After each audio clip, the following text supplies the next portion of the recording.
കർത്താവ് നിങ്ങളോടുകൂടെ. അങ്ങേ ആത്മാവോടും കൂടെ.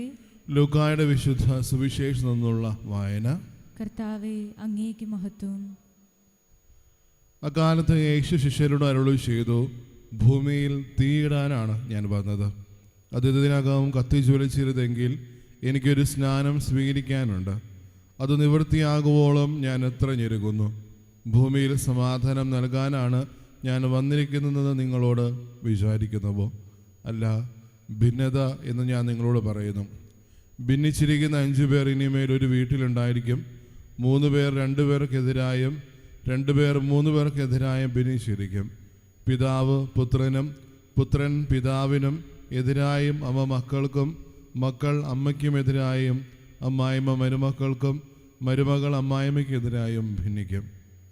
കർത്താവിൻ്റെ സുവിശേഷം. ക്രിസ്തുവേ, അങ്ങേക്ക് സ്തുതി.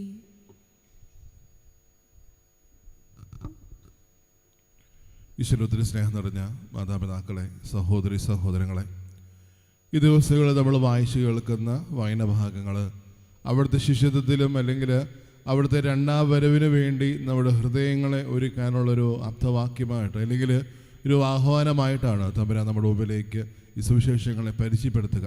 പക്ഷേ ഇന്നത്തെ ഒരു വായന കേട്ടപ്പോൾ ഒരുപക്ഷെ നമ്മുടെ മനസ്സിൽ കടന്നു വന്നേക്കാം, എന്തുകൊണ്ട് ഇതുപോലൊരു ഭിന്നതയുടെ അല്ലെങ്കിൽ ഭിന്നിപ്പിൻ്റെ ഒരു കാര്യം തമ്പുരാൻ നമ്മളോട് പറയുന്നു. സ്നേഹമുള്ളവരെ, തിരിച്ചറിയേണ്ടത് നമ്മുടെ ഒരു ശിഷ്യത്തിലേക്കുള്ള വിളിയിൽ നമ്മൾ എത്രമാത്രം അവിടുത്തെ ആശ്രയത്തിലായിരിക്കുന്നു എന്നുള്ള കാര്യം നമ്മളിപ്പോഴും തിരിച്ചറിയണം. അല്ലെങ്കിൽ അവിടുത്തെ ശിഷ്യത്വത്തിന് എത്രത്തോളം നമ്മൾ ഓരോരുത്തരും വില കൽപ്പിക്കുന്നു എന്നുള്ള കാര്യം നമ്മളെപ്പോഴും നമ്മുടെ ജീവിതം കൊണ്ട് തിരിച്ചറിയേണ്ടതുണ്ട്.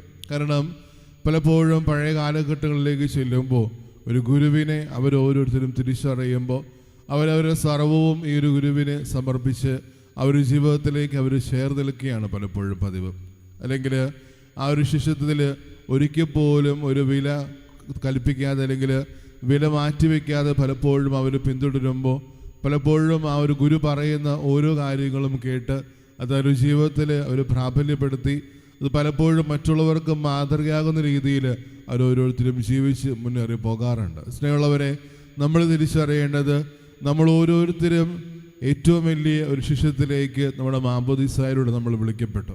പക്ഷേ ഒരു വിളിക്കത്തിനേക്ക് അപ്പുറത്തോട്ട് നമ്മുടെ ജീവിതം കൊണ്ട് നമ്മൾ ജീവിച്ച് മുന്നേറി പോകുമ്പോൾ വിശ്വാസമാകുന്ന തീയിൽ നമ്മൾ എത്രത്തോളം നമ്മുടെ ജീവിതം ഇന്നും ജ്വലിപ്പിക്കുന്നുണ്ട് എന്നുള്ള കാര്യം നമ്മളെപ്പോഴും ഓർക്കണം. കാരണം പലപ്പോഴും മാമോദീസായിലൂടെ ഒരു പരിശുദ്ധാത്മാവിനെ നമ്മുടെ ഹൃദയത്തിലേക്ക് സ്വീകരിച്ച് സൈലേപനത്തിലൂടെ പരിശുദ്ധാത്മാവിനെ നമ്മുടെ ജീവിതത്തിൽ സ്ഥിരതപ്പെടുത്തി പലപ്പോഴും ജീവിച്ചു മുന്നേറി പോകുമ്പോൾ ഈ ആത്മാവിനാൽ നയിക്കപ്പെടുന്നവരായിട്ട് നമ്മൾ ഓരോരുത്തരും മാറിയാൽ നമ്മൾ വിളിക്കപ്പെടുമ്പോഴും പലപ്പോഴും നമ്മൾ ആ ആത്മാവിനാൽ നയിക്കപ്പെടുന്നില്ല എന്നുള്ള കാര്യം നമ്മളെപ്പോഴും തിരിച്ചറിയണം. ഇപ്പോഴും തിരിച്ചറിയേണ്ടത് എൻ്റെ ജീവിതത്തിൽ ഞാൻ അന്ന് സ്വീകരിച്ച അതേ പരിശുദ്ധാത്മാവിൻ്റെ അഗ്നിയാൽ ഞാൻ ഇന്നും മുന്നോട്ട് പോകുന്നുണ്ട് എന്നുള്ള കാര്യം നമ്മളെപ്പോഴും തിരിച്ചറിയണം. കാരണം പലപ്പോഴും നമ്മുടെ ജീവിതം പരിശോധിക്കുമ്പോൾ പലപ്പോഴും ചില കാര്യങ്ങൾക്ക് വിട്ടുവീഴ്ച ചെയ്ത് അത് നമ്മുടെ ജീവിതത്തിൽ പലപ്പോഴും ഈ ഒരു സ്നേഹത്തിന് ഈ ഒരു ശിഷ്യത്തിന് പലപ്പോഴും വില കൽപ്പിക്കാൻ നമ്മൾ ഓരോരുത്തരും മുന്നോട്ട് പോകുന്നുണ്ട്. സ്നേഹമുള്ളവരെ, പഴയ കാലഘട്ടങ്ങളിലേക്ക് കടന്നു ചെല്ലുമ്പോൾ അവരെപ്പോഴും ഒരു വിരുന്നിനെ പറ്റി സംസാരിക്കുന്നുണ്ട്. ദൂരെയായിരിക്കുന്ന യജമാനൻ ആ ഒരു ദൂരയാത്ര കടന്ന് എപ്പോൾ കടന്നു വരുമെന്നുള്ള കാര്യം പോലും വൃത്തിയാർക്ക് അറിഞ്ഞുകൂടാ.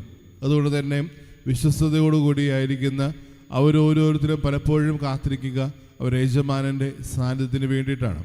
ഒരിക്കൽ പോലും അവരുടെ ജീവിതത്തിൽ അവരുടേതായ നേട്ടങ്ങൾക്ക് വേണ്ടി നിലകൊള്ളുവാനോ അല്ലെങ്കിൽ അവരുടെ ജീവിതത്തിൽ അവർക്ക് വേണ്ടതായിട്ടുള്ള കാര്യങ്ങൾ ചെയ്യാനോ ഒരിക്കൽ പോലും അവർ തുനിയാറില്ല.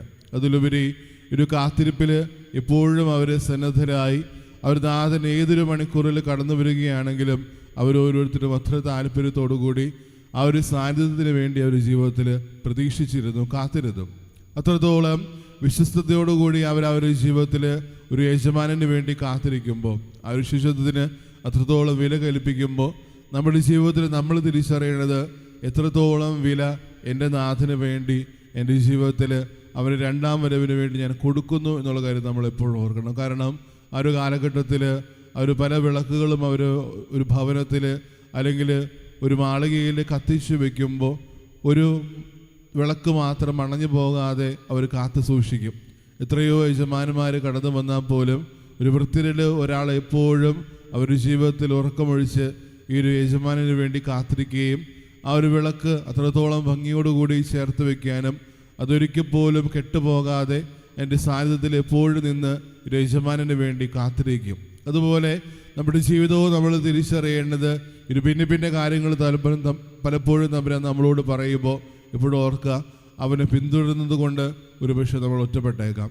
അവനെ പിന്തുടരുന്നത് കൊണ്ട് ഒരുപക്ഷെ നമ്മൾ സ്നേഹിക്കപ്പെടുന്ന നമ്മുടെ ഇടങ്ങളിൽ നിന്ന് പലപ്പോഴും നമ്മൾ മാറ്റി നിർത്തപ്പെട്ടേക്കാം. പക്ഷേ അവിടെയെല്ലാം നമ്മൾ ഓർക്കേണ്ട ഒരു കാര്യം, ഞാൻ എത്രത്തോളം വിശ്വസ്തയോടുകൂടി എൻ്റെ യജമാനനായ ദൈവത്തെ പിന്തുടരുന്നു എന്നുള്ള കാര്യം. കാരണം നമ്മുടെ കാര്യത്തിൽ, നമ്മുടെ ജീവിതത്തിൽ പലപ്പോഴും നമുക്ക് ഏൽപ്പിക്കപ്പെട്ടിരിക്കുന്ന ഓരോന്നും, നമ്മുടെ ജീവിതമായിക്കോട്ടെ, നമ്മുടെ കഴിവുകളായിക്കോട്ടെ, നമ്മുടെ മക്കളായിക്കോട്ടെ, നമ്മളുമായിട്ട് ബന്ധപ്പെടുന്ന ഓരോ വ്യക്തികളും നമ്മുടെ ജീവിതത്തിൽ വിശ്വസ്തയോടുകൂടി നമ്മൾ ഓരോരുത്തരെയും കാര്യനിർവഹണത്തിനായിട്ട്, കാര്യസ്ഥരായിട്ട് നമ്മൾ ഓരോരുത്തരെയും ഏൽപ്പിക്കുമ്പോൾ തിരിച്ചറിയേണ്ടത്, ഞാൻ എത്രത്തോളം അവൻ തന്ന ഓരോന്നിനും വില കൽപ്പിക്കുന്നുണ്ട്, അല്ലെങ്കിൽ അവനെ പിന്തുടരാൻ അവൻ്റെ രണ്ടാം വരവിനായിട്ട് ഞാൻ എത്രത്തോളം എൻ്റെ ഹൃദയത്തെ ഒരുക്കി എന്നുള്ള കാര്യം പലപ്പോഴായിട്ട് തമ്പുരാൻ നമ്മളോട് ആവർത്തിക്കുന്നുണ്ട്.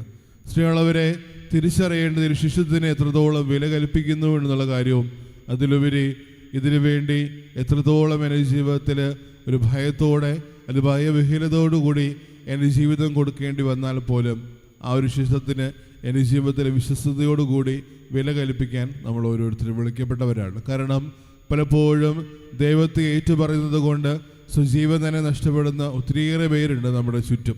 പക്ഷേ പലപ്പോഴും ഈ ഒരു സ്നേഹത്തിലേക്ക്, ഒരു ബഹുമാനത്തിലേക്ക് നമ്മൾ വിളിക്കപ്പെടുമ്പോൾ നമ്മുടെ ജീവിതത്തെ ഒരു തരത്തിലും ബാധിക്കുന്നില്ലെങ്കിൽ പോലും പലപ്പോഴും ഒരു സ്നേഹവും വിശ്വാസവും ഏറ്റുപറയാൻ പലപ്പോഴും നമ്മുടെ ജീവിതത്തിൽ നമുക്ക് ബുദ്ധിമുട്ടാണ്.